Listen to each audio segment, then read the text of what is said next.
ہو گئی. آپ دیکھو میں صحابہ رضی اللہ عنہ اجمعین سے ظاہر بات ہے ہم اس کو فراغ سے بات نہیں کر سکتے ہیں. دو مثالیں میں آپ کو دیتا ہوں. ایک مثال خاص ہے, ایک مثال جو ہے مطلب یعنی عام ہے.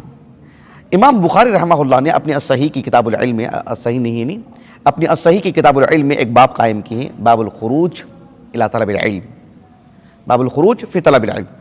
تو الخروج الی طلب العلم کا جو باب امام بخاری رحمہ اللہ نے قائم کیا ہے, اس کے تحت امام بخاری رحمہ اللہ نے حدیث ابن عباس لائے ہیں جس میں موسیٰ علیہ السلام کے طلب علم میں جو اللہ تعالیٰ نے آپ کو خضر علیہ السلام کے پاس جانے کا کہا نا, تو وہ قصہ اس میں مذکور ہے. ٹھیک ہے. لیکن الخروج الی طلب العلم یہ جو امام بخاری رحمہ اللہ نے کتاب العلم میں باب قائم کیا ہے بتانے کے لیے کہ طالب علم کو اپنے علاقے کے علماء سے پڑھ لینے کے بعد اس کو خروج کرنا چاہیے, باہر کے دیگر علماء سے پڑھنا چاہیے. بات واضح ہوگی. جیسے اس بات کو تو میں نے 50 مرتبہ کہہ چکا ہوں کہ ہمارے آج کے اس دور میں جو ڈھانچہ بنا ہوا ہے, جو طبیعت ہماری بنی ہوئی ہے کہ ہم جس مدرسے میں پڑھتے ہیں یہاں جن اساتذہ سے ہم نے پڑھا تو وہی ہمارے اساتذہ, باہر کے علماء سے, اپنے علاقے کے علماء سے, دیگر علاقے کے علماء سے ہم جاتے ہیں. ایک تو جانے کی طبیعت نہیں ہے, کبھی کبھی ملاقات ہو جاتی ہے, پڑھتے ہیں تو وہ ہمارے اساتذہ میں کبھی نہیں آتے ہیں. دائرہ ہمارا سکڑا ہوا ہے. جس مدرسے میں ہم نے پڑھے اور وہ جو استاذ ہمارے جو ہے مطلب درسگاہ میں داخل ہوا ہے پڑھانے کے لیے, دیگر اساتذہ کا مرور ہوتا ہوگا, وہ بھی ہمارے اساتذہ میں داخل نہیں, کیونکہ پڑھے نہیں ہم نے ان سے, استفادہ تو کر لیا ہے, پڑھا نہیں ہم نے ان سے مطلب داخل الفصل میں, تو پھر وہ ہمارے استاذ نہیں ہیں. ایک تصور بتا رہا ہوں میں آپ کو. تو یہ جو الخروج الی طلب العلم ہے ایک بہت مطلب حساس چیز ہے, یہ محدثین کے پاس بہت بڑی چیز ہے. ایک تو امام بخاری رحمہ اللہ نے وہ حدیث لے کر کے آئے, وہ حدیث ابن عباس, لیکن ایک معلق روایت لے کر کے آئے. امام بخاری رحمہ اللہ نے کہا کہ رحل جابر بن عبداللہ رضی اللہ عنہما, کون؟ جابر بن عبداللہ رضی اللہ عنہما, مسیرۃ شہر الی عبداللہ بن انیس فی حدیث واحد. یعنی جابر بن عبداللہ رضی اللہ عنہما نے مدینۃ الرسول میں رہا کرتے تھے, وہاں سے مصر کا آپ نے سفر کیا محض ایک حدیث کے لیے. اللہ اکبر. دنیا کی اور کوئی غرض نہیں. ایسے نہیں کہ مصر میں میرے رشتہ دار بھی رہتے ہیں, یا مصر میں میرا کاروبار بھی ہے, یا مصر کی زیارت بھی ہو جائے گی, یا مصر کا ایک سمجھ رہے ہیں نا, یہ سب ہیں ذرائع مطلب مقاصد میں سے, اور اس میں سے ایک مقصد میں وہ حدیث بھی سن کے آ جاؤں گا.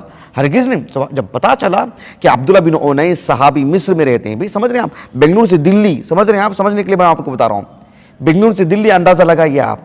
کوئی غرض نہیں سوائے اس کے کہ آدمی پیسہ اکٹھا کر رہا ہے, سواری کا انتظام کر رہا ہے, یا آج کے دور میں ٹکٹ بک کر رہا ہے ہوائی جہاز کے ذریعے سے یا ٹرین کے ذریعے سے.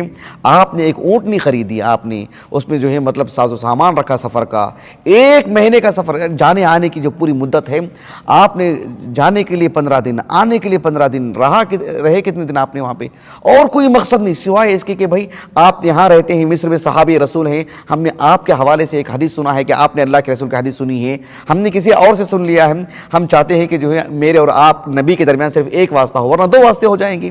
ہم آپ کے پاس آئے ہیں تاکہ براہ راست میں آپ سے حدیث سن لوں. بات واضح ہوگی آپ کو. تصور کیجئے آپ, سبحان اللہ کتنی محبت ہے شرعی علم سے. جابر, یہ تو معلق روایت ہے, لیکن اس میں تفصیلات نہیں. امام بخاری رحمہ اللہ نے اس حدیث کو جو صیغہ جزم سے بیان کی ہیں, اور کتاب التوحید میں صیغہ تمریض سے بیان کی ہیں. یہ خود ایک دلچسپ موضوع ہے, انشاءاللہ تعالی تعلیقات کے باب میں کبھی میں آپ کو بتاؤں گا جو صحیح بخاری جب پڑھتے ہیں. تو یہ جو صحابی ہیں جابر بن عبداللہ رضی اللہ عنہما, ان کا جو قصہ ہے امام بخاری رحمہ اللہ نے اپنی کتاب الادب المفرد میں لے کر آئے ہیں. الادب المفرد میں باب المعانقہ, اس میں دیکھیں یہ روایت لے کر آئے ہیں کہ کون سی حدیث جا کر کے سن کر کے آئے اور کیا واقعہ ہے, تفصیل وہاں پر ہے. شیخ البانی رحمہ اللہ نے اس روایت پر حسن کا حکم لگائے ہیں.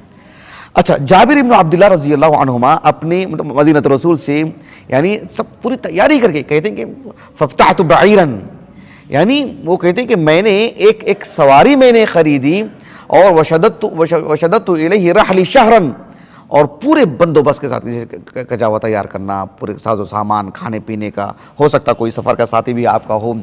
مدینے سے آپ ذرا جغرافیہ اعتبار سے اٹھا کے دیکھو, سبحان اللہ لرزہ طاری ہو جاتا ہے, آسان بات نہیں. تو آپ نے وہاں سے لے کر کے مصر تک کا آپ نے سفر کیا, اور کہتے ہیں کہ 1 مہینے کا سفر. کتنا؟ شددت الیہ رحلی شہرن, 1 مہینے کا سفر, کوئی چھوٹی موٹی بات ہے.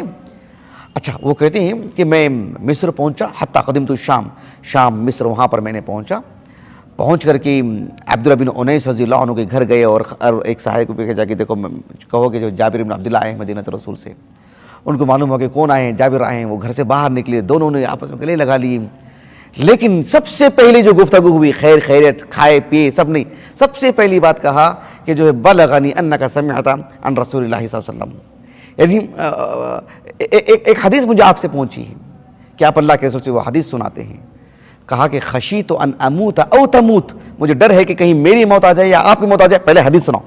سمجھ رہے ہیں آپ کتنا شوق، سبحان اللہ، یہ کوئی کہانی نہیں ہے، یہ کوئی قصہ نہیں ہے کہ کچھ بھی سنا دو، یہ ایک عظیم مصدر سے آپ کو یہ واقعہ سنا رہا ہوں۔ تو آپ نے کہا کہ جو ہے مطلب یعنی مجھے آپ سے ایک حدیث پہنچی ہے اللہ کے رسول کی، تو انہوں نے کہا کہ ہاں دیکھو سمعت النبی صلی اللہ علیہ وسلم یقول یحشر اللہ العباد عراتا غرلا بہما، کل قیامت کے دن حشر کے میدان میں اللہ تعالیٰ لوگوں کو جمع کریں گے اور قبروں سے کیسے اٹھائیں گی، کیا کچھ کیفیت ہوگی، وہ تفصیل سے حدیث ہے، وہ ہمارا موضوع نہیں ہے۔ وہ حدیث سنی، حدیث سے فارغ ہوئے، پھر جو ہے وہاں تک پھر آپ مدینہ آئے، اور کوئی غرض نہیں، اتنا عظیم کام۔ حافظ ابن حجر العسقلانی رحمہ اللہ نے کتاب العلم میں جو حدیث ہے، جو معلق روایت ہے، اس کی شرح کرتے ہوئے آپ نے جو مطول جو حدیث ہے نا الادب المفرد سے، وہاں سے نقل کر کے آپ نے کہا کہ یہ جو واقعہ ہے، کہا کہ فی حدیث جابر دلیل علی طلب علو الاسناد، کہا کہ حدیث جابر سے یعنی اسناد عالی کی جو طلب رہی ہے محدثین کی، کہا کہ اس پر یہ دلیل ملتی ہے۔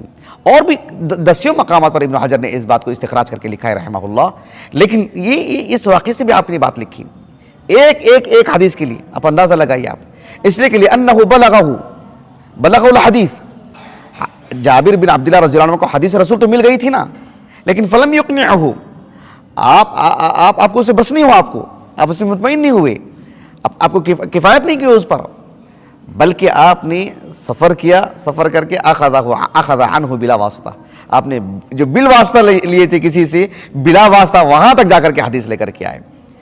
یہ سنت ہے، سبحان اللہ، صحابہ کے مابین بھی ایک عام بات تھی۔ اب دیکھو صحیح بخاری کی ہی کتاب العلم میں ایک اور باب امام بخاری نے قائم کیا رحمہ اللہ، باب الرحلہ یعنی فی المسألۃ النازلہ، الرحلۃ فی المسألۃ النازلہ، مطلب ہے کہ آنن فانن اچانک یا ناگہانی صورت پر کوئی مسئلہ درپیش آ جاتا ہے تو اس کے لیے کوچ کرنا، اس کے لیے جو مطلب سفر کے لیے نکلنا ایک ہوتا ہے، اسی لیے ابن حجر نے کہا نا کہ جو ہے مطلب کہا کہ ھذا اخص وذاک اعم، ایسے آپ نے کہا کہ الخروج فی طلب العلم والی جو بات ہے وہ عام ہے، سمجھ رہے ہیں آپ، لیکن یہ جو الرحلہ فی المسألۃ النازلہ والی جو بات ہے وہ خاص ہے، مطلب اچانک کوئی مسئلہ روز روز آتا ہے کیا، کبھی کبھار آتا ہے۔ تو اس میں جو حدیث لے کر کے آئے امام بخاری نے رحمہ اللہ، ایک صحابی ہیں جن کا نام ہے عقبہ بن الحارث، بنو نوفل سے ہیں، عقبہ بن الحارث النوفلی۔ حارث جو ہے نا وہ بدر میں مقتول ہوئے وہ، اور یہ جو اس وقت کم عمر کے تھے وہ عقبہ، فتح مکہ کے مناسبت موقع پر اسلام قبول کیا، عقبہ بن الحارث النوفلی رضی اللہ عنہ۔ ہوا یہ کہ فتح مکہ کے بعد کا واقعہ ہے، ان کی شادی ہوئی ایک خاتون سے، ایک خاتون جن کا نام تھا غنیہ، کیا نام تھا؟ غنیہ بنت ابی ایہاب ابن عزیز۔ ابو ایہاب وہ بھی صحابی، جیسے کہ ابن حجر نے کہا رحمہ اللہ، کہا کہ معدود فی الصحابہ۔ اچھا، ان سے ان کی شادی ہو گئی تھی، اچانک کیا ہوا، یعنی ایک صحابی ہیں عقبہ بن حارث، ان کی ایک خاتون سے شادی ہوئی، ایک لڑکی سے شادی ہوئی، اس لڑکی کا نام تھا غنیہ۔ جیسی شادی ہوئی اچانک ایک خاتون آئی، وہ خاتون کون تھی؟ ابن حجر نے کہا رحمہ اللہ لم اقف علی اسمہا، ان کا نام نہیں معلوم ہے، وہ خاتون آئی، وہ خاتون آ کر کے کہا کہ تم دونوں کی شادی نہیں ہو سکتی، کیوں؟ اس لیے کہ جو ہے میں نے تم کو بھی دودھ پلایا ہے، تم کو بھی دودھ پلایا ہے، تم دونوں آپس میں رضائی بھائی بہن ہو، تمہاری شادی ہو ہی نہیں سکتی۔ تو کافی تکلیف ہوئی عقبہ بن حارث کو، بھائی اتنی اچھی لڑکی ملی ہے اور جو ہے مطلب یہ خاتون ایسے کہہ دے رہے ہیں، کیسے معلوم آپ کو، آپ پلائے بول کر، ایک ایسی معلوم ہے۔ فوراً وہ مکے سے مدینے کی طرف گئے اور جا کر کے اللہ کے رسول سے کہا کہ ایسے اور ایسے معاملہ، وہ خاتون ایسے کرے، کہا کہ کیف وقت قیل، میں خاتون نے کہا، دیکھو مطلب ایک خاتون، اکیلے ایک خاتون کی شہادت بھی اسلام میں جو ہے مطلب مقبول ہے، اس مناسبت سے، ایسے قاعدہ کلیہ نہیں کہ بھی دو ہی خاتون ہوں ایک مرد کے مقابلے میں، نہیں، الگ الگ جہتیں ہیں اس کے۔